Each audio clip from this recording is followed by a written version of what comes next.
Basic.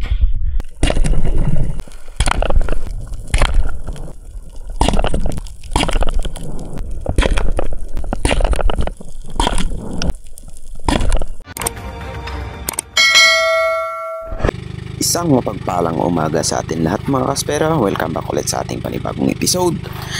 Maaga kaming gumising mga kaspero. 3 AM pa lang, gising na kami.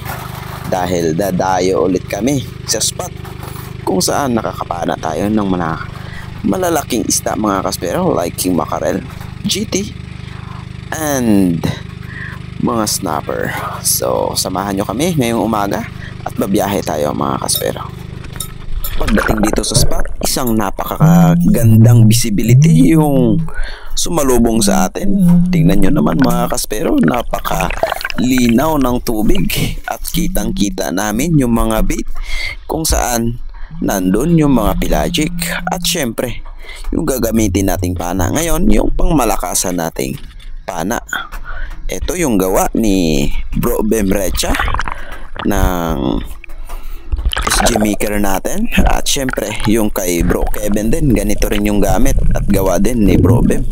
Kaya samahan nyo kami ngayong araw upang maghunting ng mga pelagic mga kaspero. At eto, habang nagwa-warm up pa lang ako, napansin ko kaagad itong grupo ng dogtooth tuna. Good size na ito mga kaspero, around 6 or 7 kilos. At meron pa akong nakitang king mac dyan, ngunit hindi muna natin hinabol.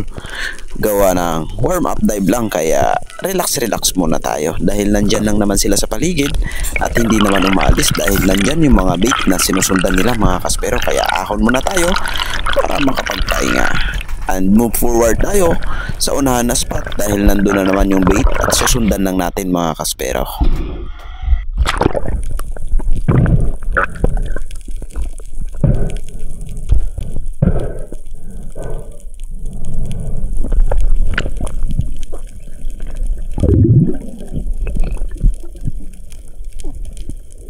At this time, medyo komportable na yung breathing natin, kaya sundan natin itong mga bait.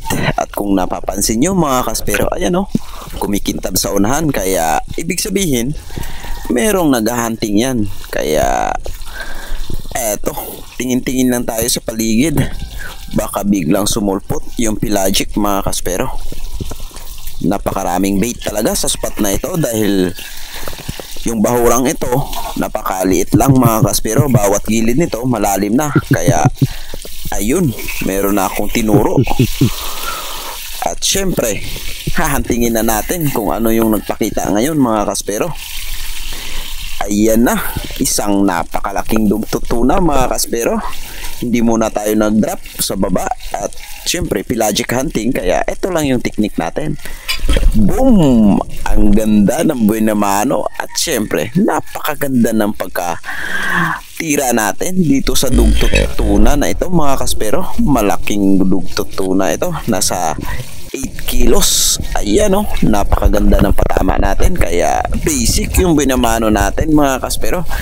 Isang malaking dugtooth tuna or pugok kung tawagin dito sa amin.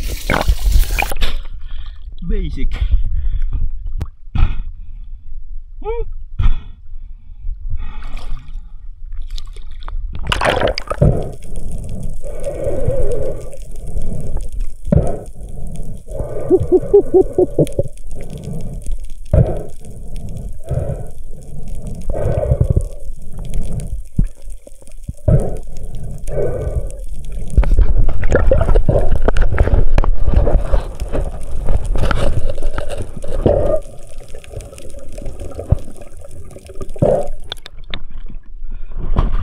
Basic aboy na mano mga kaspero.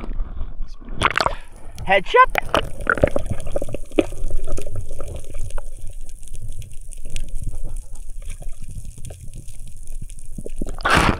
Ganda. Aboy na mano. Aboy na mano, ni Gabiramal. Alright. Tuna. Spike shot. Lagay na natin yung unang huli natin na king mac at bumaba ulit ako kung saan natin napana yung dugtooth tuna. At napansin ko merong malaking kawayanon or yellow spotted, at meron pa itong kasama na giant trevally, pero mas malaki itong yellow spotted, kaya ito yung hinanting ko mga kaspero. Hindi naman talaga ako maambush dito, gawa na medyo malalim itong spot na ito. Parang mababaw lang siya tingnan dahil yung visibility ay napakalinaw mga kaspero. At ayan, kung napansin nyo, napakalaking kawayanon at yung GT sumusunod, at tinira ko na kahit medyo distansya na kaunti sa atin dahil kampante tayo sa dalang pana natin na kahit medyo malayo, tatamaan pa rin mga kaspero. At ito yung mga pangyayari nung hinihila ko na itong kawayanon or yellow spotted. Hinanting ito ng malaking pating mga kaspero, at dali-dali ko namang hinila pataas, baka kuhanin sa atin ng isang pating, dahil ito yung tax collector ng dagat mga kaspero, yung pating. Pag may huli ka, talagang kakainin niya ito. At ayun mga kaspero, kung napansin nyo, nasa baba hinila, kaya yung spotted pumunta sa atin dahil natatakot din baka kainin siya.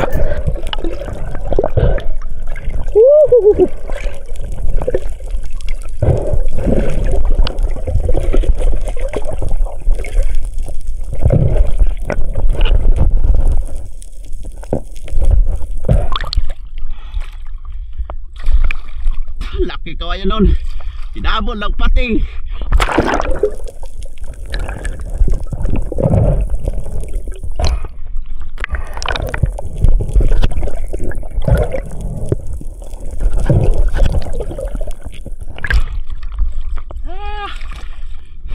Pangalawang isda, grabe. Ulit. Pagkatapos natin na secured yung yellow spotted natin, bumaba ulit ako dito sa spot kung saan napakaraming mga slip unicorn. At itong bato na ito, dito ko nakikita yung mga midnight snapper at sweet lips. Pero syempre, palit-palit lang tayo ng pana. Itong patos muna yung gagamitin natin dahil inaayos pa yung demultiplied natin. At meron tayong target dito na isang slip unicorn mga kaspero, kaya hindi na tayo nagdalawang isip na tirahin ito. Kaso lang, yung pagka-sit up natin ng tali nasa taas pala, kaya ayun, hindi na drop yung barb, kaya nakawala. Meron na tayong pang feeding sa pating, at ayun, kakainin talaga ng pating yun. Another ambush na naman yung ginawa natin mga kaspero, dahil naririnig ko na naghahunting na yung mga pilache, kaya eto, merong nagpakita na isang good size na tangigi mga kaspero, kaya hindi na tayo nagdalawang isip na habulin ito at tinira sa pool mga kaspero. Ito yung kagandahan sa drop barb mga kaspero, kahit hindi tumagos, pag nahulog yung barb sa loob ng katawan, hindi na talaga makakawala dahil nakabalagbag ito sa katawan. Kaya eto na yung unang kickback natin sa araw na ito mga kaspero. Sulit.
At eto, nasa baba na tayo.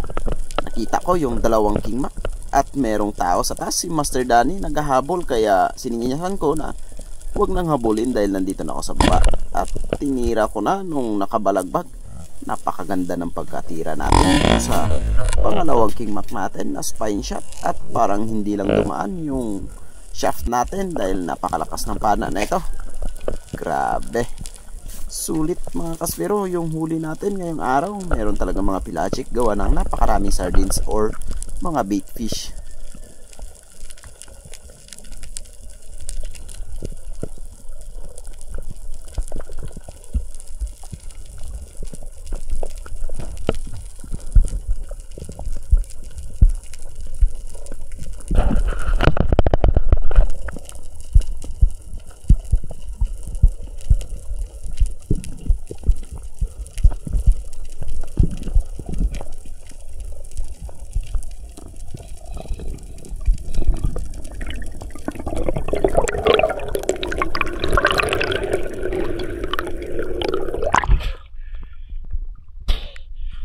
Tumbling lang, no?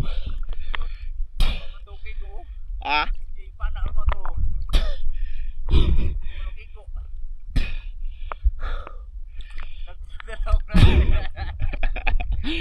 Todo terang lagas tutok, uwang itukos dalo ay. Hindi mo na tao to, may sibo.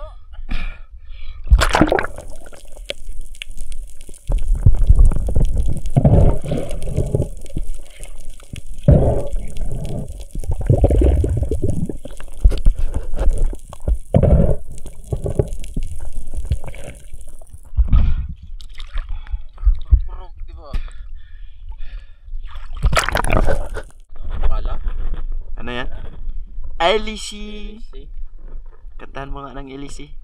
Paano kumanta ng Elisi?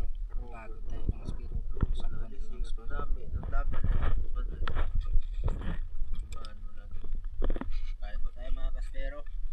Inumano Kain. lagi. Adobo, tsaka adobo din na King Mac. Adobo na chicken. Ulam. Ah, yummy. Nasili pa lang. Kain. Wow! Sarap.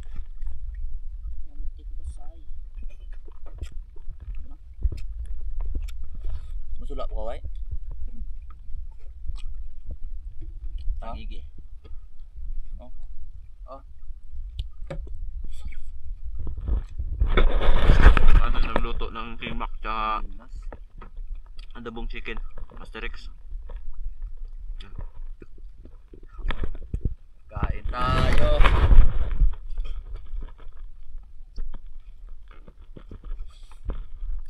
Let's go.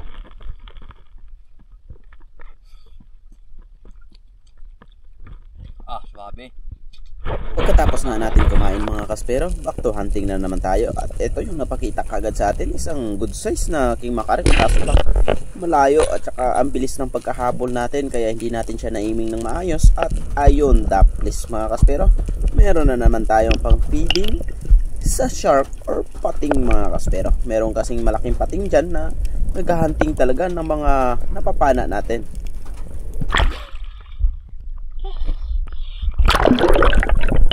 Another sisid na naman dahil meron na agad akong nakita na isang tangigi sa baba at naghahunting ito ng mga sardines. Kaya agaran kong binaba at hinabol mga kaspero. Ayan, nakabalabag na. Sana tamaan natin. At eto yung nangyari.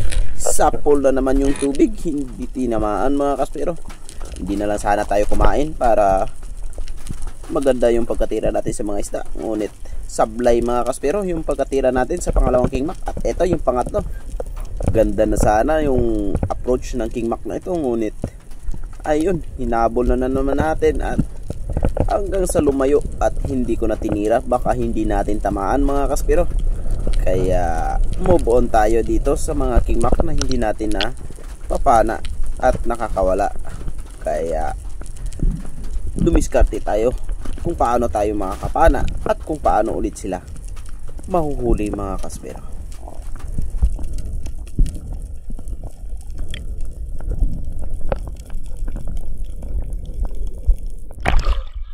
Pagkasisid ko ulit mga kaspero, nagsikalasan yung mga bait. At eto, sinalubong tayo ng isang giant trevally. Estimating ko dito nasa 15 or 18 kilos ito mga kaspero, malaki na. Ngunit nung narinig yung bangka napapalapit sa atin, biglang lumiko at hindi na natin naabutan mga kaspero. Sayang, napakailap ng jiting ito dahil narinig niya yung tunog ng bangka sa taas. Kaya umalis agad ito. Sayang, hindi natin napana. Another ambush na naman yung ginawa natin dahil meron tayong target dito na isang malaking malaguno at nag-ambush tayo para mas mabilis nating mapana. Ngunit ito yung mga nangyari. Tumitingin pa tayo sa paligid dahil baka meron tayong makita na tangigi or bumalik yung GT na nakita natin kanina, ngunit hindi. Kaya nag-decide na ako panain itong makulit na green job fish or malaguno. Buti na lang tinamaan na, ngunit napataas naman at medyo daplis. Akala ko makakawala, ngunit hindi naman pala. Kaya meron na tayong huling isda. Hindi na tayo nabigo at good holding shot naman kahit medyo daplis.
Pagka-secured nga natin ng green job fish natin o malaguno, meron agad akong nakita na 3 pirasong tangigi at meron akong napansin na mas malaki sa kanila, kaya ito yung hinabol ko.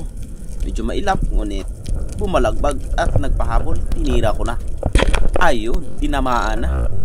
Ayos yung pangatlong king mac natin, medyo malaki na ito kumpara doon sa unang napana natin na 2 piraso.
Open bro.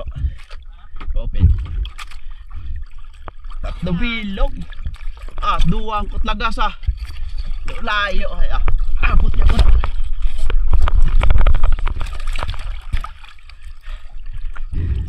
Pag-secure natin ng kimak, eto naman ang napakita. Isang malaking dugtutuna. Nabigla ako dahil sa gilid ko dumaan dahil yung target ko, yung mga kinak, ito yung nagpakita sa atin. At ito yung pangalawang dugtot natin na malaki mga kaspero. Napakaganda ng pagkatama natin dito sa dugtutuna. Spine shot ulit, kaya walang kawala.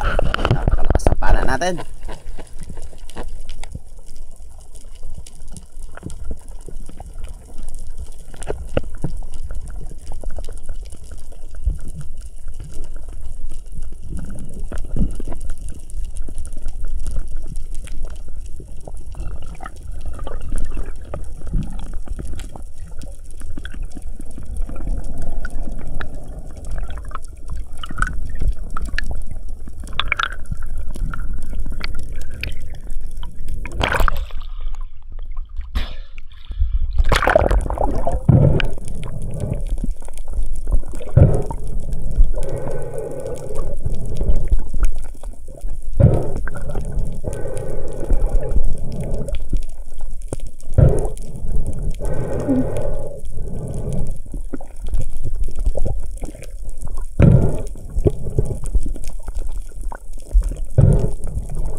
nasa taas pa lang ako, nakita ko kagad itong king mac ulit. Grabe mga kaspero, napakabilis, kaya binilisan ko na rin sa paghabol nito. Ayan o, kung napapansin nyo mga kaspero, yun, hahabulin ko ng hahabulin hanggang sa tinira ko na. At ayun, hindi tinamaan.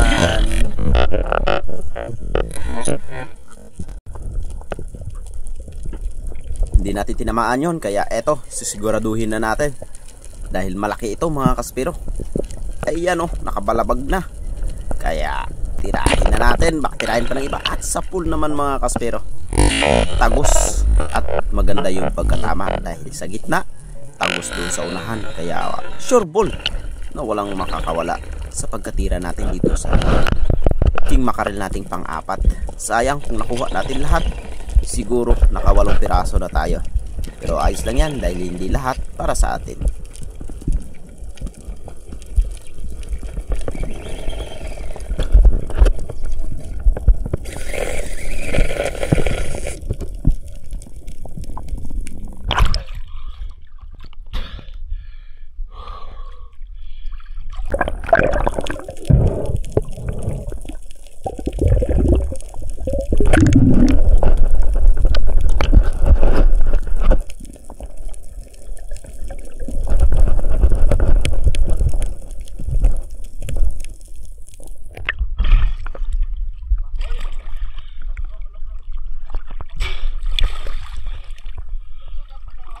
What?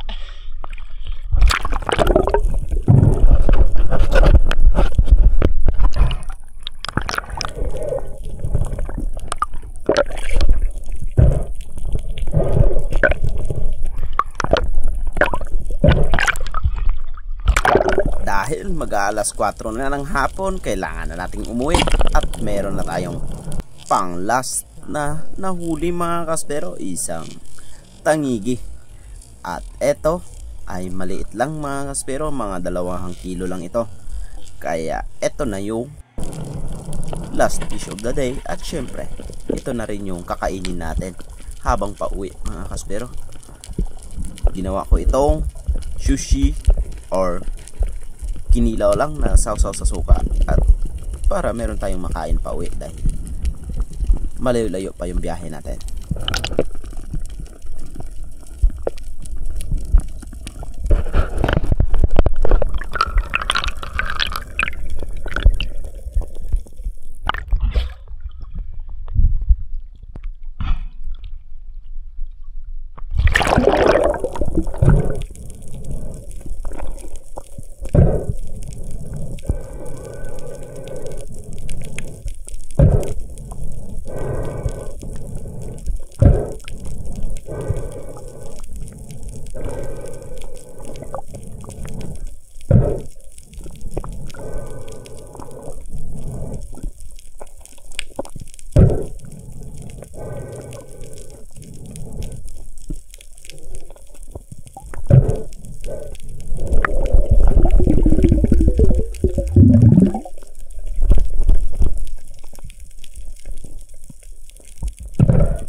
Grabe.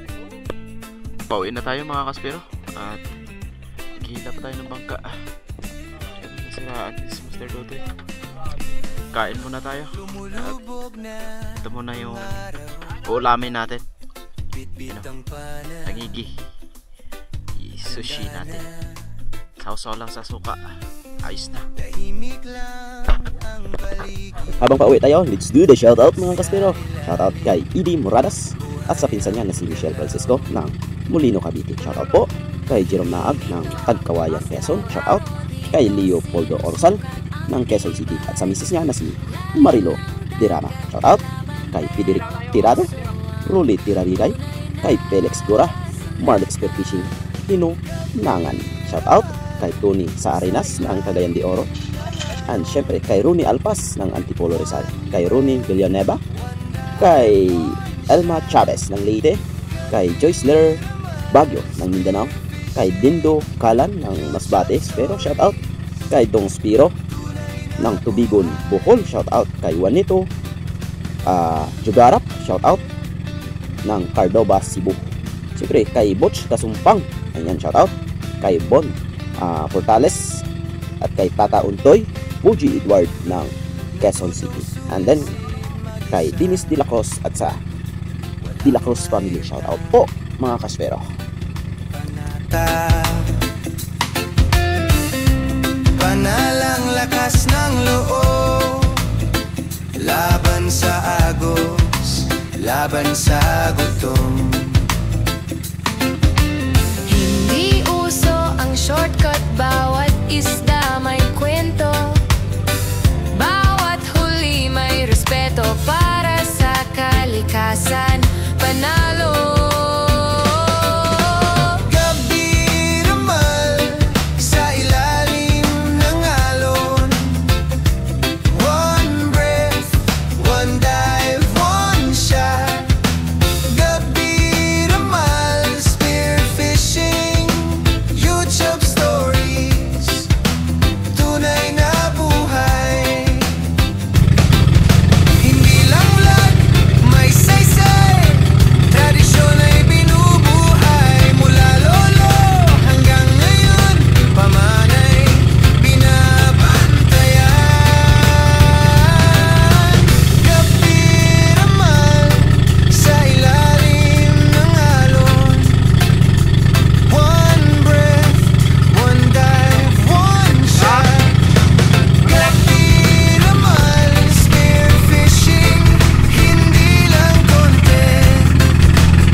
My friend, come, look the fish.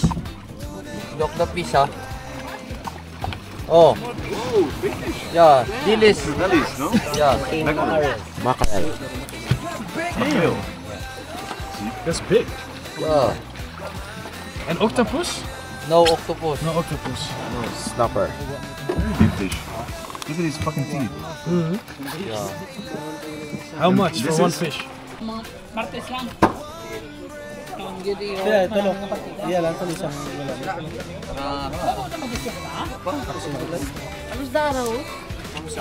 Sige natin lang sa ano. Five, three, five, 4. Hindi, 4 gramos. Pila ka na yun ako? 120. Bakulong ka naman ito lang. Bakulong ka ito lang. Pila rin.